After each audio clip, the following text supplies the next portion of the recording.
बोताम भी गढ़ी हो पारे महाप्रभुंकर तीन रथ आउ सेही असंभव को संभव करी चर्चा रे पिपिलीर युव चांदुआ कारिकर अक्षय कुमार महापात्र। रथयात्रा केवल एक पर्व नुहे, यह ओडियाक भावना, विश्वास और परंपरार प्रतीक अटे। यह परंपरा को निजर नियारा कला माध्यम प्रस्तुत कर पुणी थे चर्चार केन्द्रबिंदु पलटिछंती युव चांदुआ कारिकर अक्षय कुमार महापात्र। चलित वर्ष से प्राय 5200 बोताम व्यवहार करी महाप्रभुंकर नंदीघोष, तालध्वज और दर्पदलन रथर अविकल प्रतिकृति निर्माण करिसेंती। छोट छोट बोताम को अत्यंत निखुण भाव सजाई तैयारी होइथिबा एही कलाकृति देखिले जे केही भी आश्चर्य होइजिबो। प्रत्येक बोताम रे झलसुछि तांको निष्ठा, धैर्य और महाप्रभुंक प्रति अगाध भक्ति। एही कलाकृति प्रस्तुत करबा पई अक्षय को 1 मासर अधिक समय लगी। अनेक घंटार निरंतर परिश्रम, सठिक मापजोख और असीम धैर्यर फल हेउछि एही अन्य सृष्टि। प्रत्येक बोताम लगाइबा पछरे रहिछि अनेक समय, यत्न और भावना। यह प्रथम थर नुहे। गत वर्ष अक्षय अरुआ चाउल रथ निर्माण करी बेस चर्चा साउंटिथिले।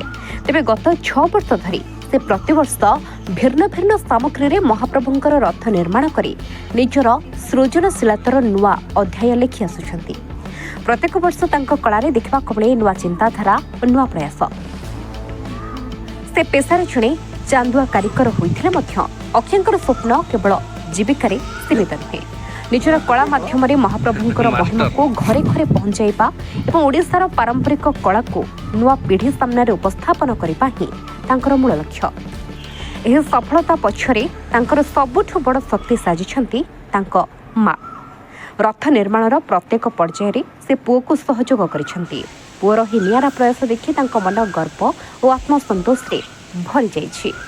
पेशारे से जड़े साधारण चांदुआ कारिकर, किंतु निजर असाधारण सृजनशीलता और महाप्रभुंक प्रति अगाध भक्ति बल आज से समस्तंक पई प्रेरणा पलटिछंती।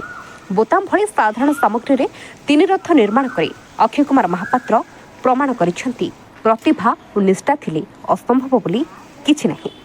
तांकर एही नियारा कलाकृति केवल प्रशंसा साउंटु नाही, बरं नुआ पीढ़ी को स्वप्न देखिबा, परिश्रम करिबा और निज प्रतिभा को समाज सामने उपस्थापन करिबा पई मध्य प्रेरणा देउछि।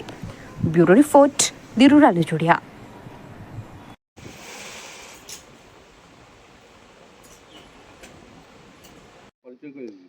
मो ना अक्षय कुमार महापात्र। आज्ञा प्रति वर्ष भली चलित वर्ष नुआ ढंग से रथ निर्माण कर प्रति वर्ष भली मु आज्ञा 5-6 वर्ष रथ आज्ञा प्रस्तुत कले।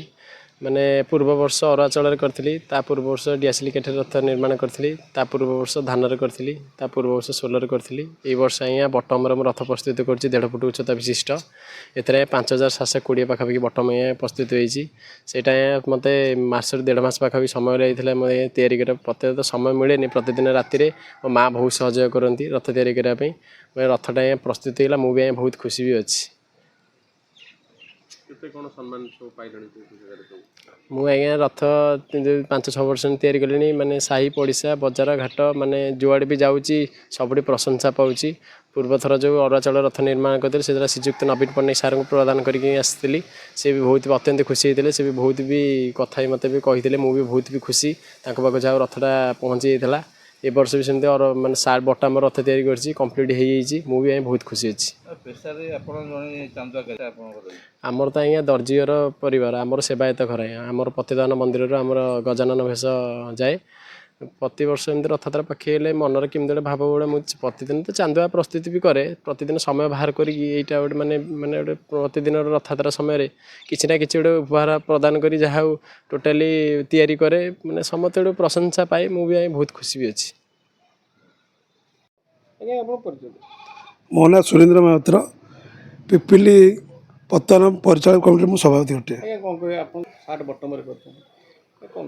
अक्षय महापात्र से आमर चांदुआ कारीगर हेले से आज की 6 वर्ष लानी विभिन्न प्रति वर्ष नुआ नुआ ढंग से गोटे कर वर्ष बटम रथ तैयारी कर 3 रथ कर 1.5 फुट उच्चतार कर प्राय 5000-6000 बटम कर प्राय 120 घंटा 130 ଘଣ୍ଟା ଲାଗିକି ରଥ ମାନେ ये जो रथ 3टा तैयारी कर प्राय मसे रु 1.5 मास खंडे लगी प्रतिदिन किसी समय कर आम साई गोटे प्रतिभा युव प्रतिभा आम साईर प्रतिभा आम पिपिल अंचल प्रतिभा पूरी जिलार प्रतिभा आम ओडिशार प्रतिभा भारतर प्रतिभा नूतन परिचय सृष्टि आम बहुत गर्वित तापाई बहुत खुशी मु खुशी आम परिचालन कमिटी खुशी आम साईर समस्त समस्त परिवार खुशी एम समस्त प्रेरणा दौरान प्रभु प्रभु जगन्नाथ प्रभु पतितपावन ताको ये शक्ति दिंतु प्रतिवर्ष नूतन गोटे तैयारी करी आम ये साईर ना करूँ देशर ना करूँ मुझे प्रभु आगे प्रार्थना करुँची।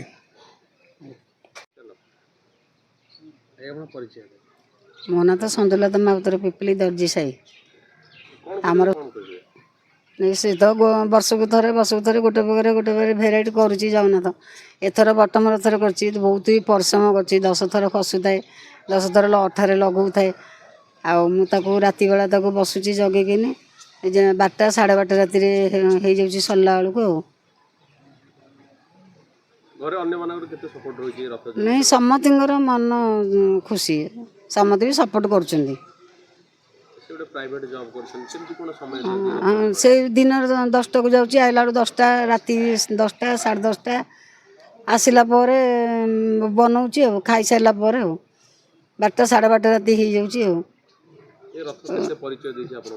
हाँ सबुठी तो सम्मान पाऊँ 3-4 जगार भी पाइला सम्मानित आउ सबुठी आम जागृति महोत्सव सेपट छक आउ जो नवीन पट्टनायक समस्ते एक आम भी खुशी घर समस्ते साई पड़सा समस्ते भी बहुत खुशी हाँ जगन्नाथ को तो सब डाकुची भगवान तक एमती कम चांदुआ कम खांदुआ कम कर समस्त आगु सी जमी उन्नति करूँ आमर तो सब यही व्यवसाय आउ तो किसी ना आ दुकान आसला जी समय मिलूँ गोटे गोटे भी अर्डर रखुची बैडिंग रथ कम ना बाहागर ना सब से तैयारी करुच्ची हाँ मु तो बहुत खुशी।